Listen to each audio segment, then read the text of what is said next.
Workers in North Korea labor grueling hours in unbearable conditions for almost no pay. Recently, the entire working population was ordered to work for 70 days straight, or else pay for a day of rest. Families live in homes without plumbing, and fewer than half have electricity. Parents bribe teachers in hopes of saving their sons and daughters from forced labor. More than 1 million North Koreans died of famine in the 1990s, and more continue to die of hunger today. Among children under the age of 5, nearly 30% of afflicted and are afflicted by stunted growth due to malnutrition. And yet, in 2012 and 2013, the regime spent an estimated $200 million, or almost half the money that it allocated to improve living standards for its people, to instead build even more monuments, towers, and statues to glorify its dictators. What remains of the meager harvest of the North Korean economy is distributed according to perceived loyalty to a twisted regime. Far from valuing its people as equal citizens, this cruel dictatorship measures them, scores them, and ranks them based on the most arbitrary indications of their allegiance to the state. Those who score the highest in loyalty may live in the capital city. Those who score the lowest starve.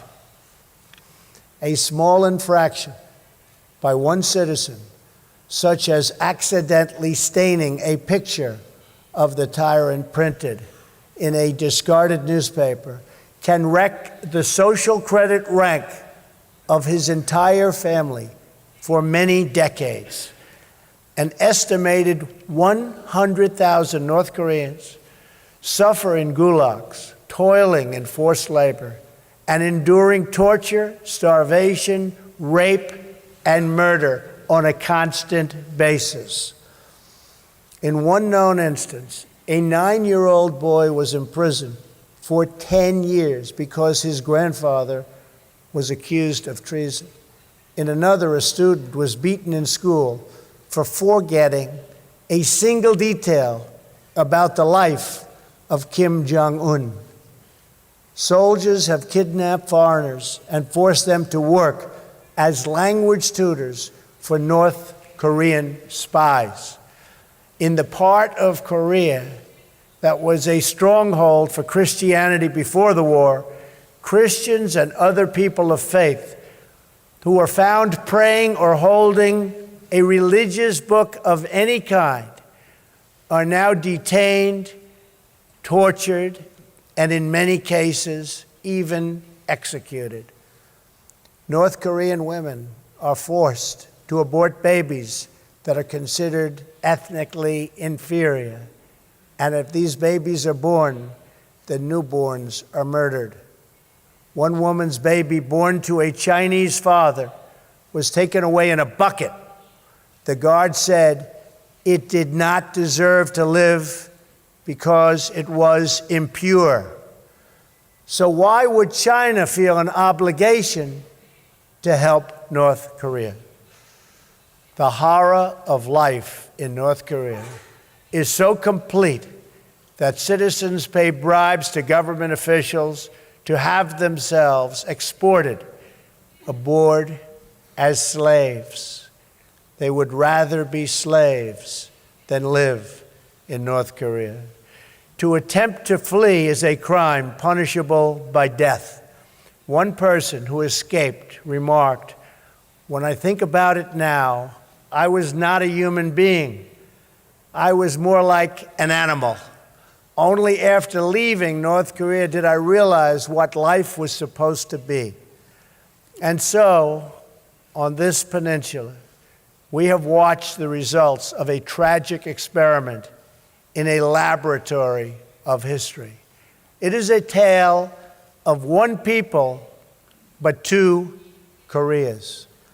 One Korea in which the people took control of their lives and their country and chose a future of freedom and justice, of civilization and incredible achievement. And another Korea in which leaders imprisoned their people under the banner of tyranny, fascism, and oppression.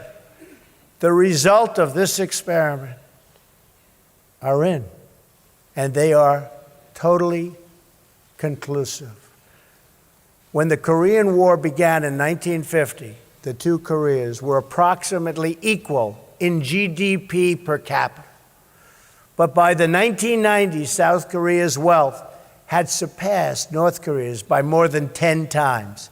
And today, the South's economy is over 40 times larger.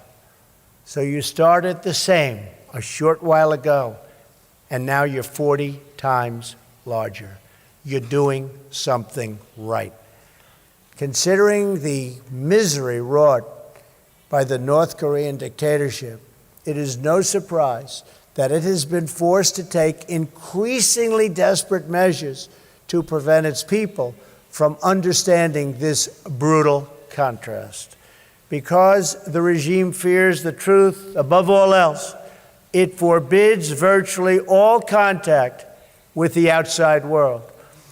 Not just my speech today, but even the most commonplace facts of South Korean life are forbidden knowledge to the North Korean people.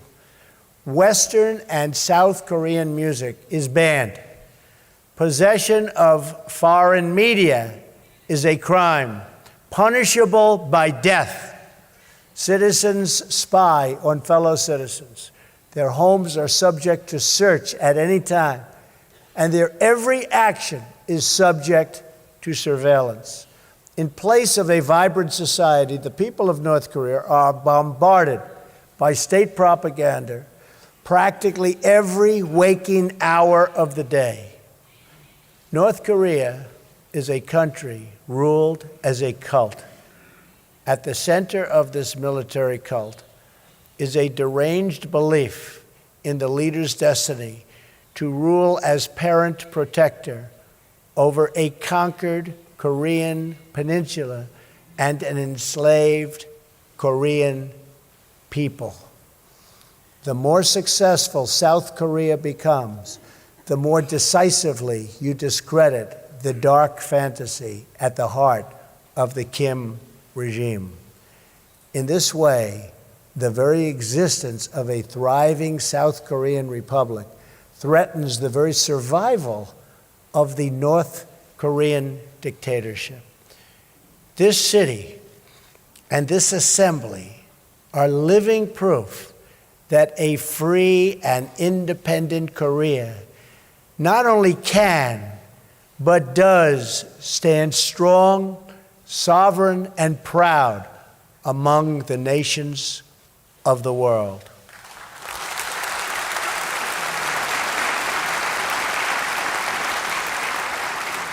Here, the strength of the nation does not come from the false glory of a tyrant. It comes from the true and powerful glory of a strong and great people, the people of the Republic of Korea. A Korean people who are free to live, to flourish, to worship, to love, to build, and to grow their own destiny. In this republic, the people have done what no dictator ever could. You took, with the help of the United States, responsibility for yourselves and ownership of your future. You had a dream, a Korean dream, and you built that dream into a great reality. In so doing, you performed the miracle on the Han that we see all around us, from the stunning skyline of Seoul to the plains and peaks of this beautiful landscape. You have done it freely. You have done it happily. And you have done it in your own very beautiful way. This reality, this wonderful place, your success, is the greatest cause of anxiety, alarm, and even panic to the North Korean regime. That is why the Kim regime seeks conflict abroad to distract from total failure that they suffer at home. Since the so-called armistice, there have been hundreds of North Korean attacks on Americans and South Koreans. These attacks have included the capture and torture of the brave American soldiers of the USS Pueblo, repeated assaults on American helicopters, and the 1969 drowning of a U.S. surveillance plane that killed 31 American servicemen. The regime has made numerous lethal incursions in South Korea, attempted to assassinate senior leaders, attacked South Korean ships, and tortured Otto Warmbier, ultimately leading to that fine young man's death.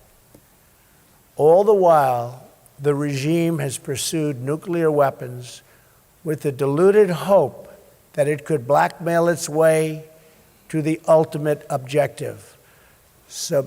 And that objective, we are not going to let it have. We are not going to let it have.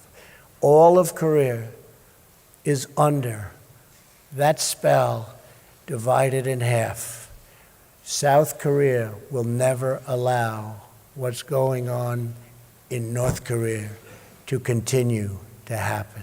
The North Korean regime has pursued its nuclear and ballistic missile programs in defiance of every assurance, agreement, and commitment it has made to the United States and its allies. It's broken all of those commitments.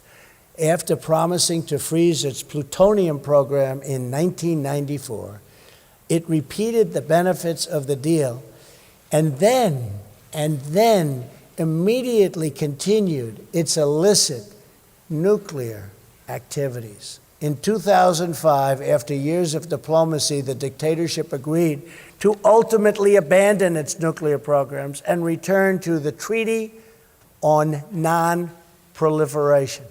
But it never did, and worse, it tested the very weapons it said it was going to give up. In 2009, the United States gave negotiations yet another chance and offered North Korea the open hand of engagement. The regime responded by sinking a South Korean Navy ship, killing 46 Korean sailors. To this day, it continues to launch missiles over the sovereign territory of Japan and all other neighbors, test nuclear devices, and develop ICBMs to threaten the United States itself. The regime has interpreted America's past restraint as weakness. This would be a fatal miscalculation. This is a very different administration than the United States has had in the past. Today, I hope I speak not only for our countries, but for all civilized nations when I say to the North, do not underestimate us and do not try us. We will defend our common security, our shared prosperity, and our sacred liberty. We did not choose to draw here on this peninsula.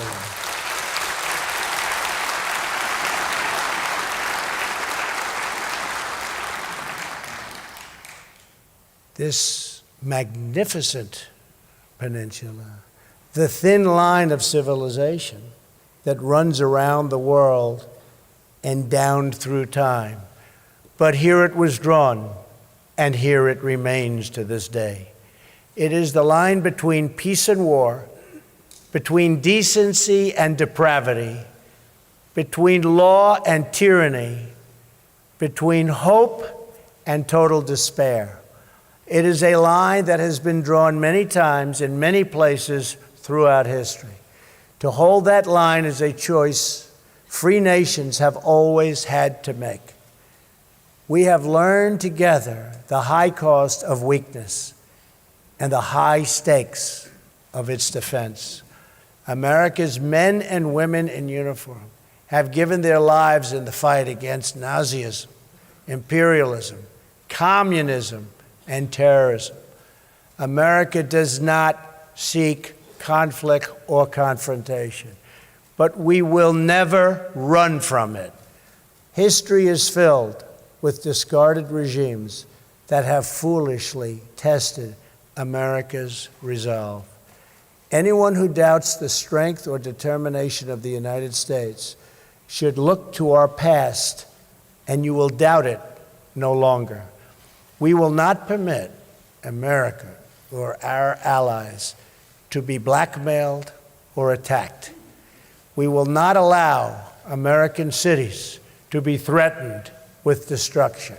We will not be intimidated, and we will not let the worst atrocities in history be repeated here on this ground we fought and died so hard to secure.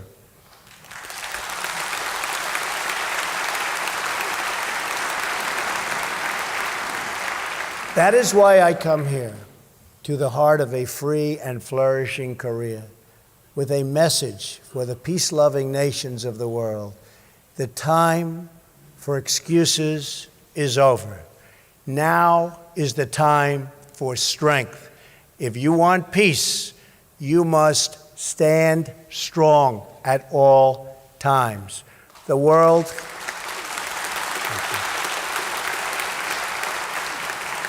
cannot tolerate the menace of a rogue regime that threatens with nuclear devastation. All responsible nations must join forces to isolate the brutal regime of North Korea, to deny it, and any form of it, you cannot support, you cannot supply, you cannot accept. We call on every nation, including China and Russia, to fully implement UN Security Council resolutions, downgrade diplomatic relations with the regime, and sever all ties of trade and technology.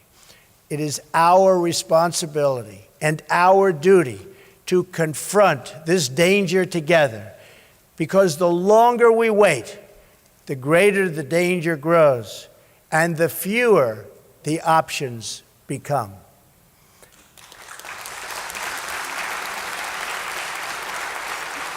And to those nations that choose to ignore this threat, or worse still, to enable it, the weight of this crisis is on your conscience.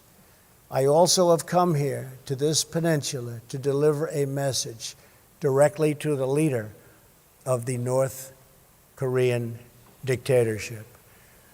The weapons you are acquiring are not making you safer. They are putting your regime in grave danger. Every step you take down this dark path increases the peril you face. North Korea is not the paradise your grandfather envisioned.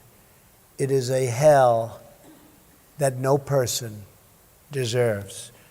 Yet, despite every crime you have committed against God and man, you are ready to offer, and we will do that. We will offer a path to a much better future. It begins with an end to the aggression of your regime, a stop to your development of ballistic missiles, and complete, verifiable, and total denuclearization.